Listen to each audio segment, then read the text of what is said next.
Shalom sahabat-sahabat rohani, salam damai sukacita bagi kita semuanya. Sebelum kita mendengarkan firman Tuhan, mari kita datang dengan kerendahan hati. Dimanapun saudara-saudara berada, saya mengajak kita untuk berdoa bersama.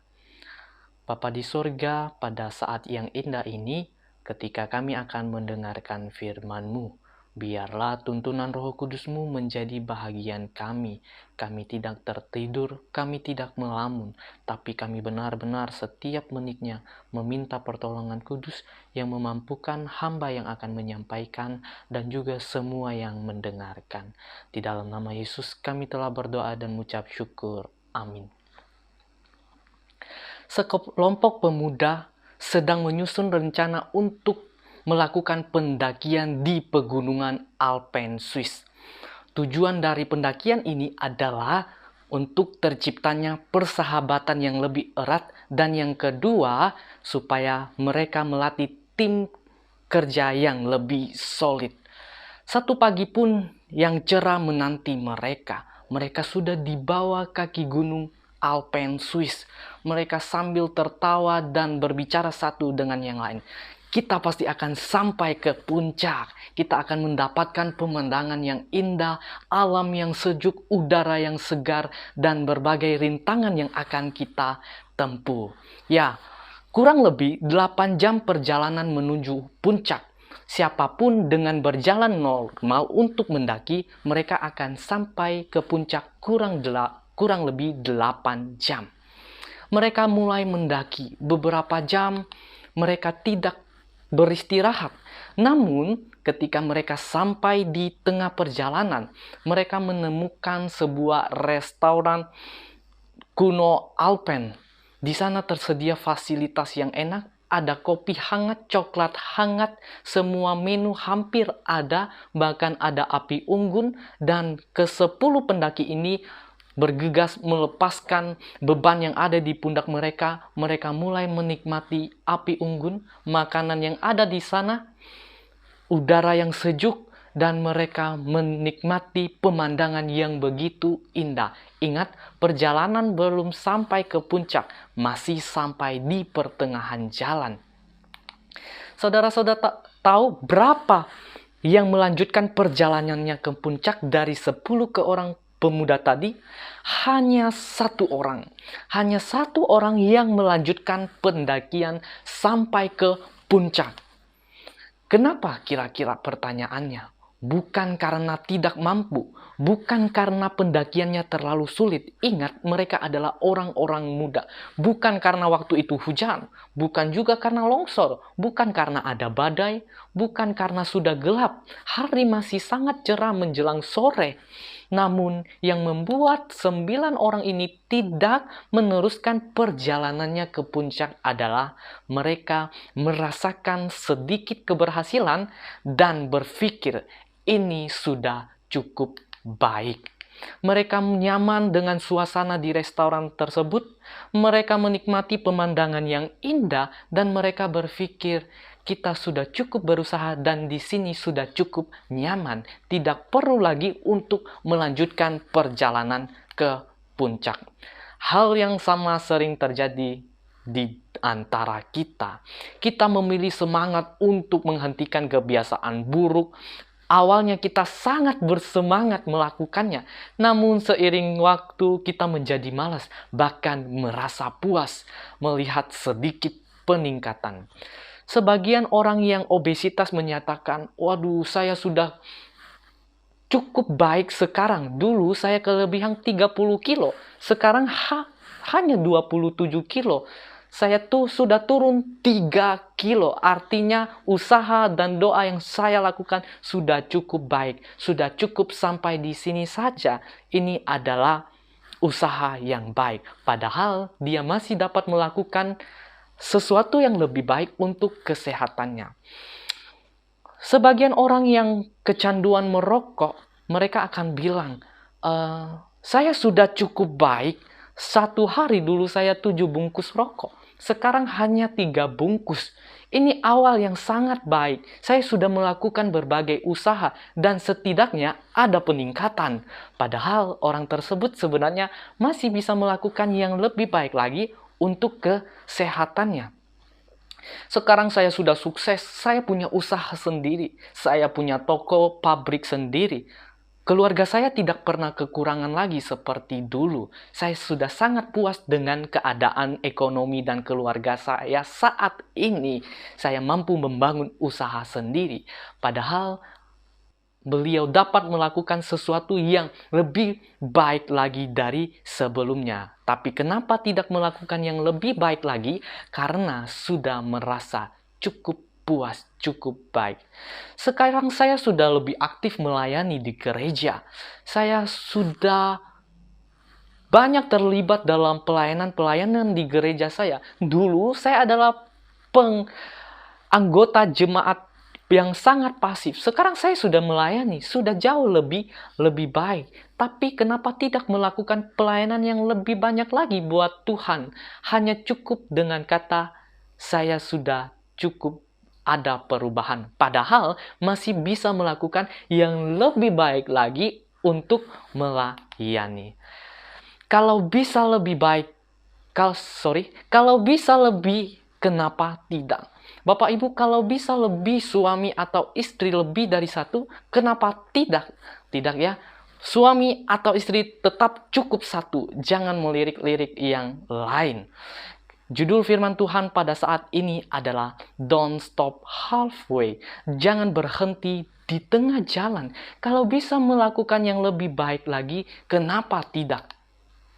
Kalau bisa lebih sehat, kalau bisa lebih rajin, kalau bisa lebih sabar, kalau bisa lebih sukses dalam karir kita, kalau bisa lebih ramah, kalau bisa aktif dan semangat melayani, kenapa tidak? Namun tidaklah semudah yang kita ucapkan pastinya. Ketika kita butuh sesuatu yang lebih, kita harus memiliki komitmen yang lebih. Kita harus memiliki ketekunan, kesabaran, untuk sampai di puncak. Jangan hanya puas sampai di tengah-tengah perjalanan. Don't stop halfway. Dalam perjanjian lama, Abraham adalah salah satu pahlawan iman. Seorang pria yang dengannya Allah membuat perjanjian. Namun kali ini kita tidak banyak membahas tentang Abraham. Yang kita akan bahas adalah tentang Tera, ayahnya Abraham. Bertahun lamanya sebelumnya, ayah Abraham yaitu Tera berharap untuk pindah ke tempat di mana Tuhan kemudian memimpin Abraham, yaitu ke tanah Kanaan. Mari kita lihat di Alkitab apa kisah yang terjadi di dalam ayat ini. Kejadian 11 ayat 31. Saudara-saudara di rumah dimanapun Anda berada, boleh kita sama-sama membuka Alkitab kita. Kejadian 11 ayat 31. Lalu Tera membawa Abraham anaknya, serta cucunya Lot, yaitu anak Haran, dan Sarai menantunya, istri Abraham, anaknya. Ia berangkat bersama-sama mereka dari Ur Kasdim untuk pergi ke tanah Kanaan. Lalu sampailah mereka ke Haran dan menetap di sana. Tera dan keluarganya akan berangkat dari mana? Ur Kasdim untuk menuju ke Kanaan. Namun mereka stop di pertengahan jalan, yaitu di tanah Haran. Kanaan adalah tanah perjanjian. Tera bermaksud untuk memimpin keluarganya ke tanah yang berlimpah itu.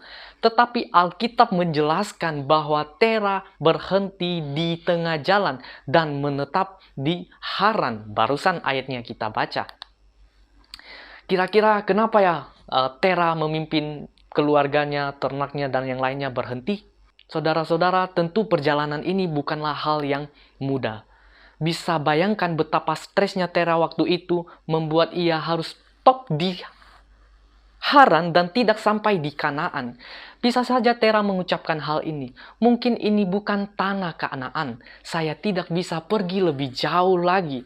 Mari kita menetap ke sini. Ini cukup baik. Setidaknya kita bisa bertahan di daerah ini. Ada hal-hal yang membuat Tera tidak melanjutkan perjalanannya. Dia harus membawa ternaknya, hartanya, bahkan keluarganya.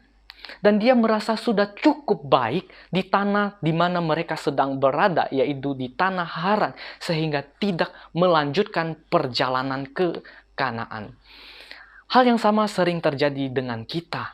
Kita kadang bahkan sering mengatakan dan melakukan hal yang sama seperti Tera, mempunyai impian dan berharap besar akan karir kita, kesehatan kita, hubungan kita dengan Tuhan, mencoba memulai namun tidak terjadi seperti yang kita harapkan. Dan kita juga berkata, mari kita menetap di sini. Bukan ini yang kami inginkan, tapi ini cukup bagus.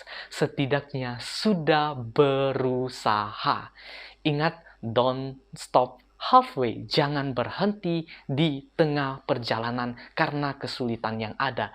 Karena kita merasa cukup berusaha. 学得山高海阔, tuntutlah ilmu setinggi gunung dan seluas lautan. Artinya, jangan puas dengan pencapaian yang ada saat ini. Kita harus masih lebih banyak belajar lagi. Ingat, di atas bunga masih ada pohon. Di atas pohon ada burung. Di atas burung ada pesawat. Di atas pesawat masih ada langit. Kita harus lebih banyak lagi melakukan sesuatu yang lebih baik, menjadi berkat buat keluarga, sahabat-sahabat kita, bahkan untuk Tuhan kita. Kita harus melakukan sesuatu yang lebih baik lagi dari sebelumnya. Namun sayang sekali saudara-saudara, tragedi yang paling mengerikan dalam hidup manusia adalah ketika seorang manusia mati namun tidak pernah menggali potensi besar yang ada dalam dirinya. Apakah saya dan Anda mengalami hal ini? Kita mempunyai skill, kemampuan, talenta, karunia yang Tuhan kasih, namun kita tidak mengembangkannya, kita tidak menggali potensi kita.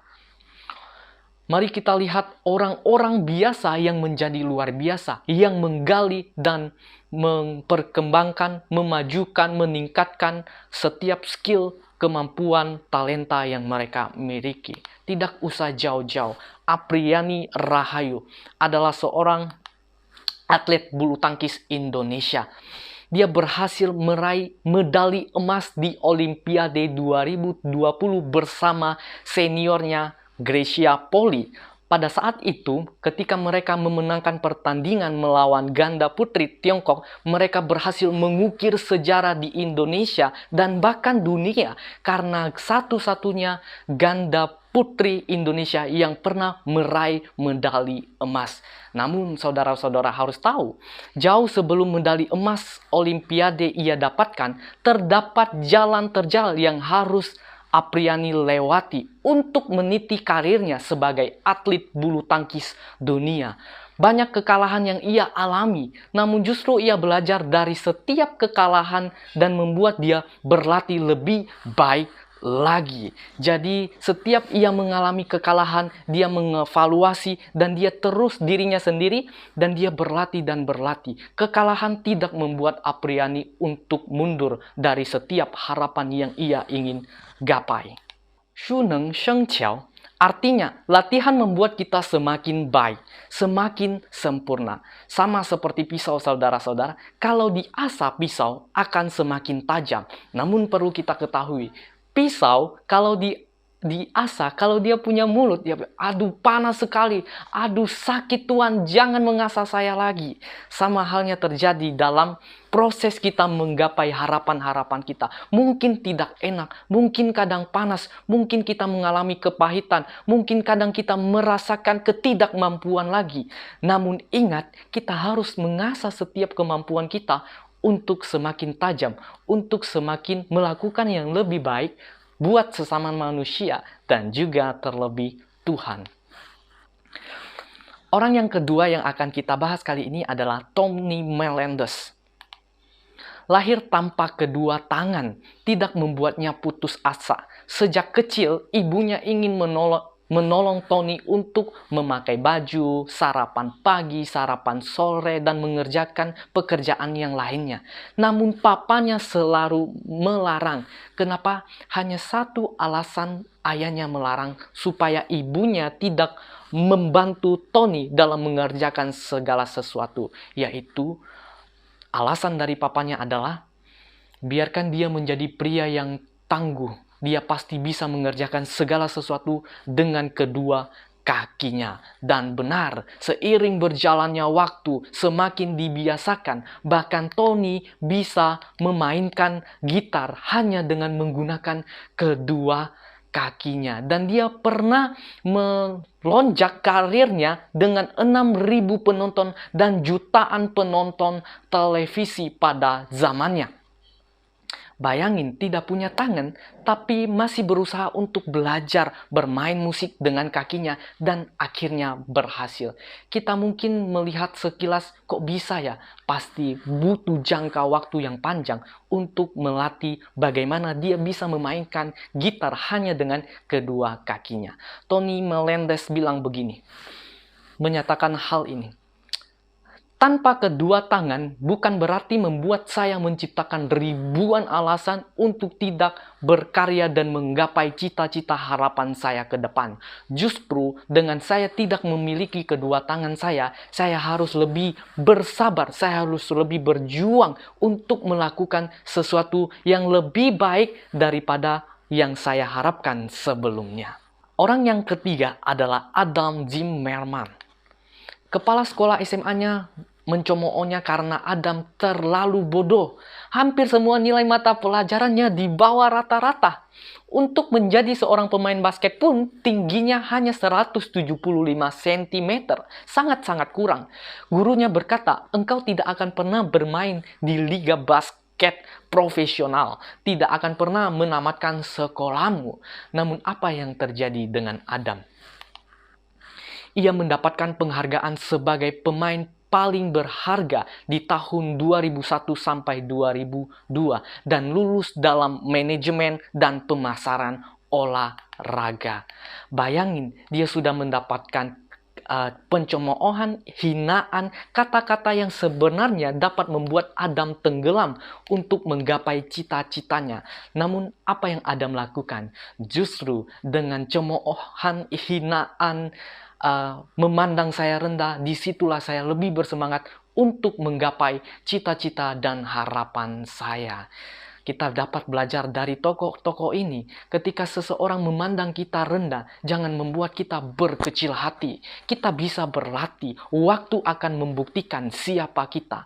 Namun bukan untuk kesombongan tentunya, untuk menunjukkan bahwa kita adalah karya ciptaan Tuhan yang dapat melakukan sesuatu untuk menjadi berkat bagi manusia dan juga melayani Tuhan. Yang selanjutnya adalah Randy Krause, Will Never Walk Again. Satu kejadian, Randy Krause, seorang perawat yang turut membantu dalam peristiwa 11 September di World Trade Center, New York. Saat menolong orang-orang yang menjadi korban, sebuah pecahan baja dari gedung World Trade Center New York menimpa kakinya dan ia menjadi lumpuh akibat peristiwa kecelakaan tersebut. Dokter mengatakan bahwa ia tidak akan bisa berjalan lagi. Dokter pastikan Randy Krause tidak akan dapat bisa berjalan lagi. Namun apa yang dilakukan oleh Randy? Ia memiliki tekad yang kuat untuk bangkit dari penderitaannya. Ia percaya bahwa suatu perjalanan yang panjang sekali dimulai dari satu langkah yang sangat kecil. Dan akhirnya benar, seiring berjalannya waktu, dengan tekad, komitmen, usaha, dan percaya kepada Yang Maha Kuasa, dia bisa berjalan kembali.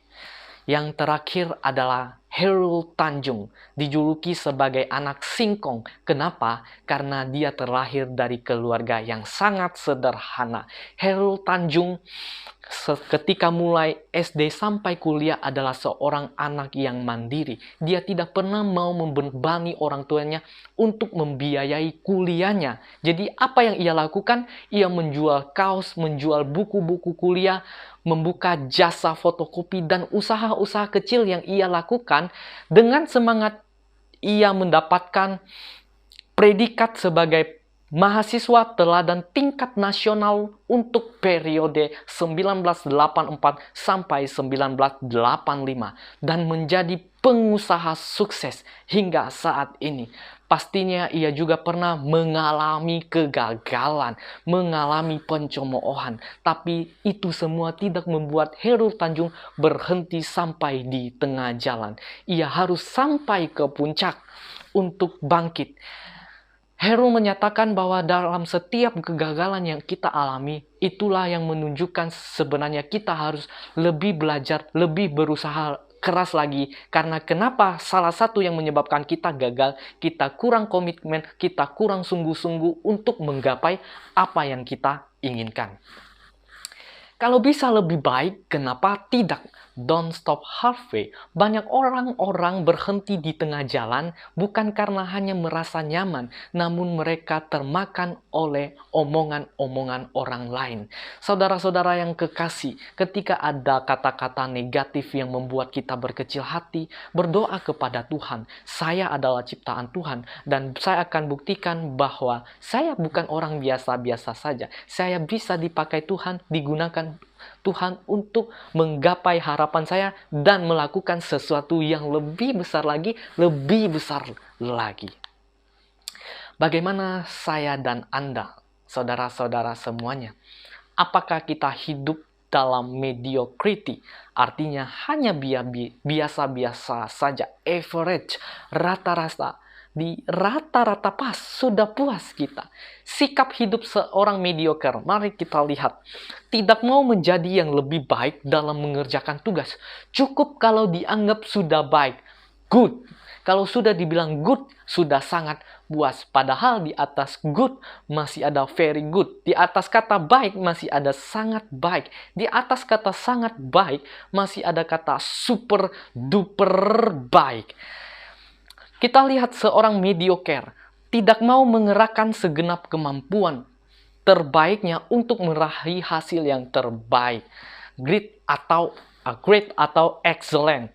Yang penting pekerjaannya selesai, sudah sesuai job description. Sayang sekali ya, jangan sampai kita menjadi mediocre, hanya puas dengan posisi kata good. Bukan berarti kita tidak bersyukur, saudara-saudara. Firman Tuhan pada saat ini mengajari kita memang tetap harus bersyukur dengan pencapaian yang Tuhan sudah kasih, yang sudah kita doakan, yang sudah kita raih. Tapi apakah ada salah kalau kita menjadi lebih baik lagi?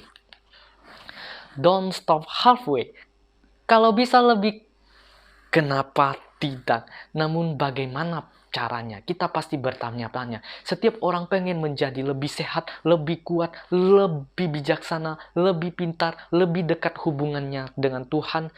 Namun bagaimana caranya? Pada saat ini kita akan lebih membahas firman Tuhan, bagaimana sih supaya kita membuat yang lebih baik dari setiap karunia, talenta, kemampuan yang kita miliki. Jawabannya adalah dengan maximize our potential, memaksimalkan potensi yang ada di dalam diri kita.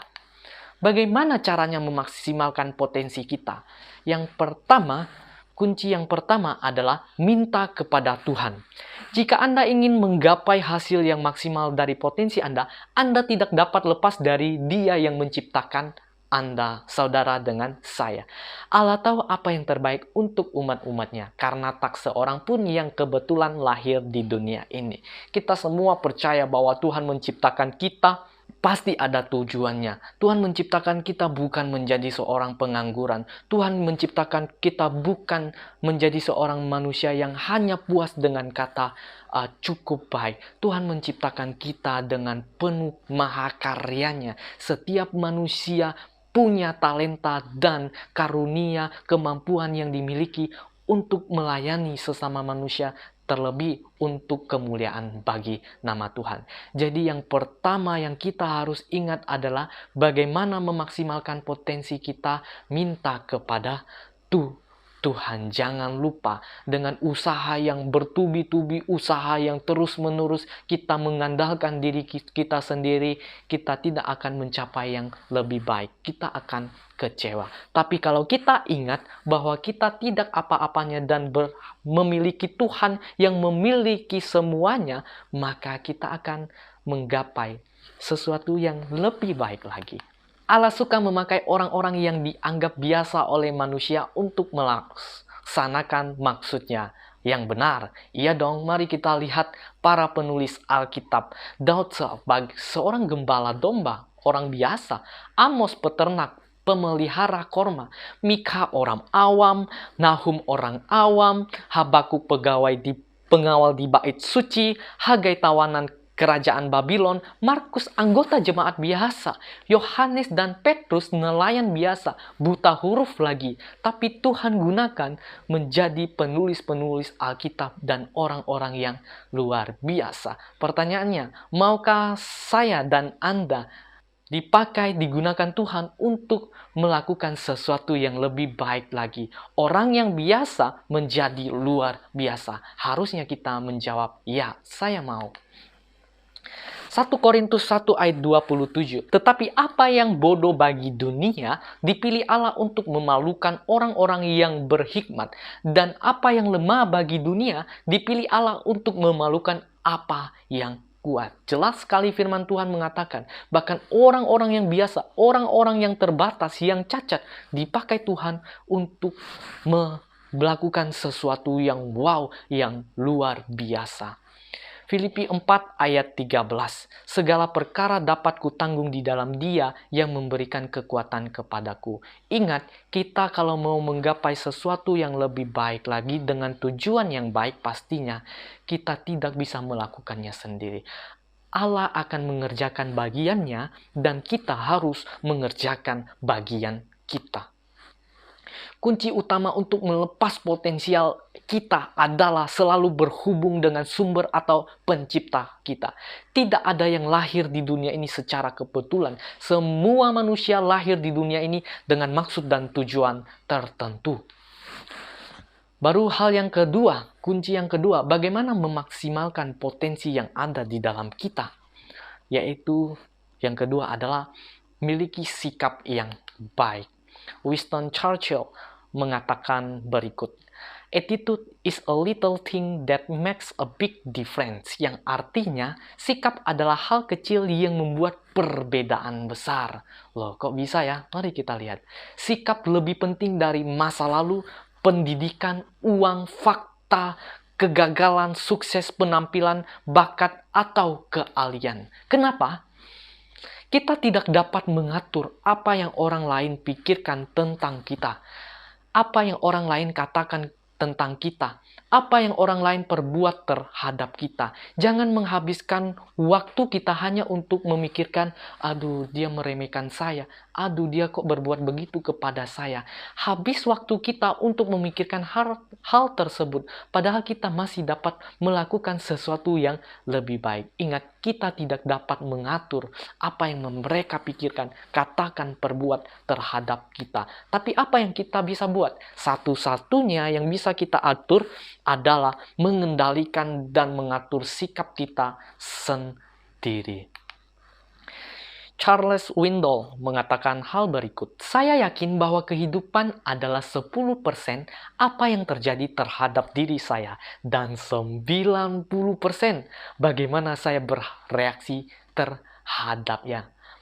Bayangin, 90% bagaimana saya dan saudara bereaksi terhadap masalah tersebut. Walt Emerson mengatakan apa yang ada di belakang kita dan apa yang ada di depan kita hanya persoalan kecil kalau dibandingkan dengan apa yang ada di dalam diri kita. Artinya sikap itu sangat-sangat penting. Robert Half dari perusahaan konsultan San Francisco menyatakan pertanyaan berikut. Mengapa perusahaan besar memecat karyawannya? Yang pertama, 30% karena mereka tidak cakap bekerja. 17% tidak mampu menyesuaikan diri dengan karyawan lainnya. 12% tidak jujur atau suka berbohong. 10% selalu berpikir negatif. 7% kurang motivasi. 7% lagi tidak mau mengikuti instruksi. Maunya main sendiri, bergerak sendiri, padahal masih karyawan. 8% alasan lainnya. Dan semuanya berkaitan dengan sikap. Betapa pentingnya sikap yang baik, yang benar, yang Yesus telah teladani kepada kita, yang harus kita miliki untuk memaksimalkan potensi yang ada di dalam diri kita. Filipi 4 ayat 8. Jadi akhirnya saudara-saudara, semua yang benar, semua yang mulia, semua yang adil, semua yang sedap didengar, semua yang disebut kebajikan dan patut dipuji, pikirkanlah semuanya itu. Tuhan tidak mau kita berpikir gagal terus, maka kita akan benar-benar menjadi orang gagal. Yang Tuhan suruh adalah kita harus menjadi orang yang seimbang. Berpikir juga jangan terlalu optimis di tengah-tengah. Artinya jangan sampai kita terlalu optimis dan terlalu pesimis membuat kita tidak menikmati setiap potensi yang ada yang kita miliki saat ini. Kenapa Tuhan pikirkan yang baik? Karena sesuatu yang baik, sesuatu yang optimis, sesuatu yang positif membuat kita menyadari bahwa kita dapat memaksimalkan potensi kita bersama dengan Tuhan. Hal yang ketiga yang dapat kita lakukan adalah buatlah tujuan hidup Anda. Ada banyak bahkan orang muda saat ini tidak tahu mana tujuan hidupnya. Mengalir begitu saja, ikut pergaulan, ke kiri, ke kanan. Mereka tidak mempunyai prinsip bahkan tujuan hidup. Sangat disayangkan sekali. Tujuan seperti kompas dalam kehidupan. Tujuan membuat kita fokus. Tujuan membuat kita tahu prioritas kita. Tujuan memberikan nilai tambah bagi pekerjaan kita. Yang terpenting adalah ketika kita punya tujuan, kita tahu mana prioritas kita, kemana kita akan mendarat. Jangan sampai kita di tengah laut terus tidak mendapatkan pulau atau berkeliling di langit tapi tidak mendapatkan daerah untuk mendarat. Kita harus tahu tujuan kita. Buat tujuan perencanaan sambil didoakan. Filipi 3 ayat 13. Saudara-saudara, tetapi ini yang kulakukan. Aku melupakan apa yang di belakangku dan mengarahkan diri kepada apa yang di hadapanku. Kita tidak akan mungkin mencapai potensi yang maksimal dari hidup kita kalau kita tidak tahu ke arah mana kita seharusnya menuju. Itu penting sekali, kita harus punya tujuan. Hal yang kedua terakhir, bagaimana memaksimalkan potensi di dalam diri kita? Jadikan tujuanmu menjadi kenyataan. Impian tanpa kerja adalah sia-sia. Impian tanpa tindakan hanyalah khayal belaka. Potensi tidak akan pernah maksimal bagi mereka yang tidak pernah bertindak. Saya pernah mengalami hal ini dan mungkin juga saudara-saudara semuanya. Kita terlalu banyak berencana, berpikir, tapi kita tidak mau melakukannya. Mungkin salah satu penyebabnya adalah karena kita sudah cukup puas dengan kata cukup baik, cukup berusaha. Ingat, kita harus mengembangkan potensi, memaksimalkan potensi yang ada di dalam diri kita. Kita harus bukan hanya merencanakan berpikir, tapi berpikir dan juga bertindak. Amsal 21 ayat 25 mengatakan begini. Si pemalas dibunuh oleh keinginannya, karena tangannya enggan bekerja. Jangan tunda-tunda, jangan hanya ditaruh di pikiran. Untuk menggapai potensi yang maksimal, kita tidak bisa menunda. Semakin banyak menunda, semakin banyak yang kita lepaskan, semakin banyak yang tidak dapat kita raih. Kalau kita menunda, saudara-saudaraku, orang lain sudah hampir sampai di garis finish untuk melakukan yang baiknya, tapi kita masih baru mau mulai start untuk memulai. Dan lebih berbahayanya lagi adalah kita tidak memiliki kerinduan, perencanaan, dan tindakan yang benar-benar untuk memulai sesuatu yang lebih baik lagi. Jadi kapan waktu yang tepat untuk memulai? Yaitu hari ini. Kenapa? Karena mungkin esok sudah terlambat. Pengkhotbah 9 ayat 10. Segala sesuatu yang dijumpai tanganmu untuk dikerjakan, kerjakanlah itu sekuat tenaga, karena tak ada pekerjaan, pertimbangan, pengetahuan, dan hikmat dalam dunia orang mati kemana engkau akan pergi. Mulai dari hari ini. Kenapa? Karena esok mungkin terlambat. Ingat, tragedi yang paling menyedihkan adalah ketika seseorang meninggal tanpa mengenali potensi-potensi yang ada di dalam dirinya. Hal yang terakhir, bagaimana kita memaksimalkan potensi kita. Yang kelima adalah setia dalam perkara yang kecil. Lao Tzu menyatakan hal berikut.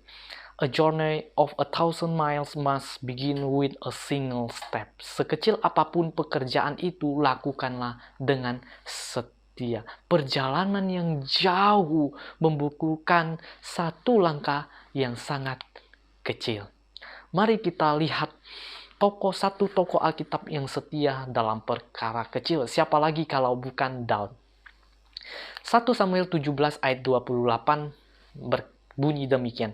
Mengapa engkau datang? Ini pertanyaan kakaknya Daud. Dan pada siapa kau tinggalkan kambing domba yang 2-3 ekor itu di padang gurun? 2-3 ekor dalam bahasa Inggrisnya few sheep, artinya hanya beberapa, tidak banyak. Oke, kita lihat di ayat sebelumnya di pasal yang sama. Tadi ayat 28, sekarang ayat 20. Lalu Daud bangun pagi-pagi, ditinggalkannya lah kambing dombanya pada seorang penjaga, lalu mengangkat muatan dan pergi, seperti yang diperintahkan Isai kepadanya. Daud mendapatkan tugas tanggung jawab yang baru dari ayahnya untuk mengantarkan makanan dan hal-hal lainnya kepada abang-abangnya yang sedang berperang bersama Saul, bangsa Israel. Kita tahu bahwa pekerjaan Daud adalah sebagai seorang gembala. Dia punya tanggung jawab yang lebih penting sebenarnya untuk mengantarkan makanan yang disuruh oleh ayahnya. Namun, dia tidak meninggalkan pekerjaannya yang pertama. Walaupun hanya dalam jumlah yang kecil, Daud tetap menitipkannya kepada seorang penjaga. Kalau kita bertanya, bisa saja toh Daud pergi aja, tinggalkan kambing dombanya, dia balik lagi dalam tempo 1 hari, 2 hari, 3 hari mungkin. Tapi Daud tidak melakukan hal yang demikian, saudara-saudara. Bagi dia, 2-3 ekor, hanya beberapa ekor, tetap adalah tanggung jawab yang kecil. Hal-hal yang kecil yang harus dia tetap lakukan dengan baik.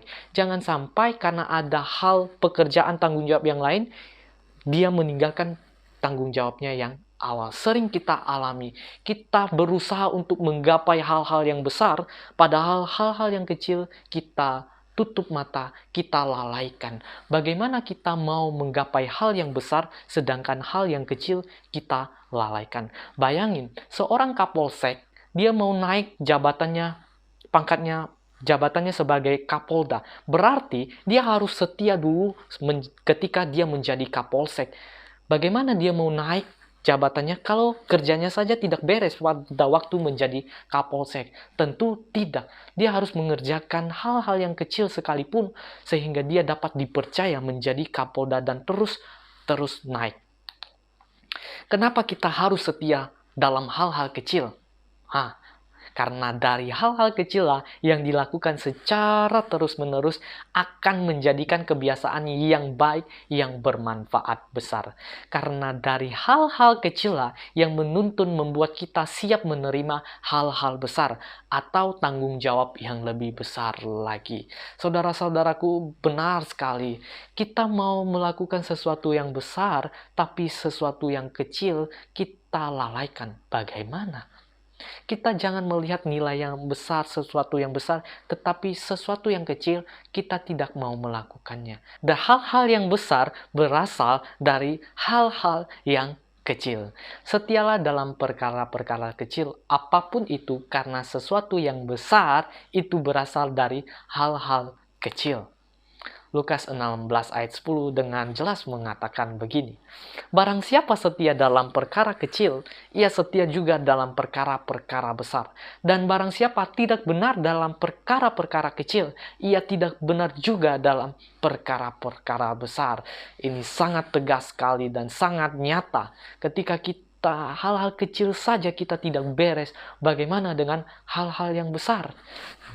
Untuk itu, mulailah setia dari hal-hal yang kecil.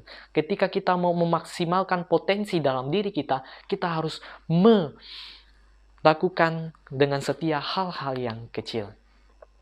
Kolose 3 ayat yang ke-23. Apapun juga yang kamu perbuat, perbuatlah dengan segenap hatimu, artinya maksimal.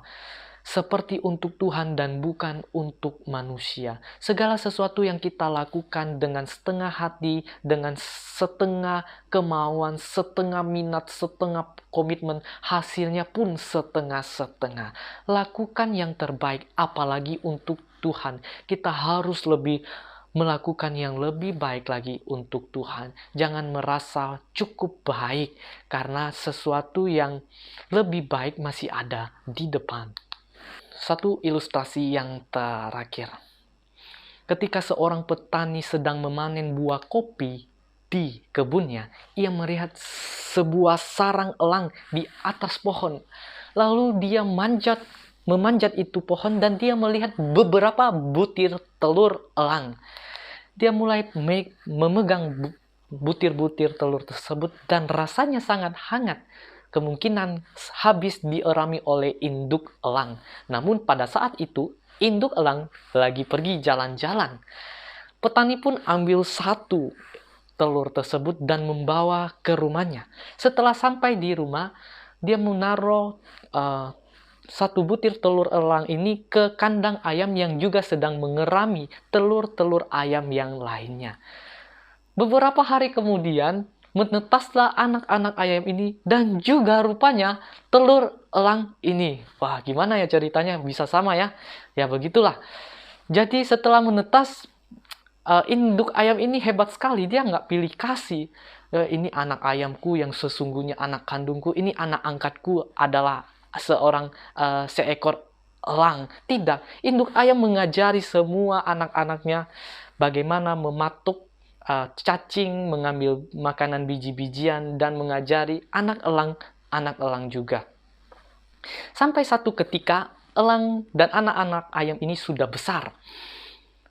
Elang ini melihat sekelompok elang sedang berterbang sangat tinggi. Dan elang ini mengatakan bahwa seandainya saya juga bisa terbang tinggi seperti elang yang di atas, alangkah indahnya hidup ini. Sahabat-sahabat yang rohani, contoh kita, kisah di atas menggambarkan bahwa kita perlu mempelajari secara mendalam apa potensi yang ada di dalam diri kita dan berani untuk lebih dari sekedar ikut-ikutan. Elang tadi sebenarnya bisa mengepakkan sayapnya seandainya dia tidak hanya ikut-ikutan dengan anak-anak ayam dan ibu anak ayam tersebut. Namun karena dia hanya ikut-ikutan, dia menjadi elang yang menyerupai ayam, alias dia tidak mau mengepakkan sayapnya untuk terbang tinggi. Ketika kita masih sangat sanggup berjalan 10 langkah ke depan, kenapa kita harus berhenti di langkah yang pertama? Kalau kita masih bisa bersama Tuhan melakukan yang lebih baik untuk keluarga kita, untuk usaha kita, bisnis kita, kesehatan kita, melakukan yang lebih baik untuk Tuhan kita, kenapa tidak? Saudara-saudaraku, pada firman Tuhan pada saat ini mengajak kita, kalau bisa lebih dalam arti hal yang positif, hal yang baik dan benar, kenapa tidak? Don't stop halfway. Kiranya Tuhan memberkati kita semua. Amin.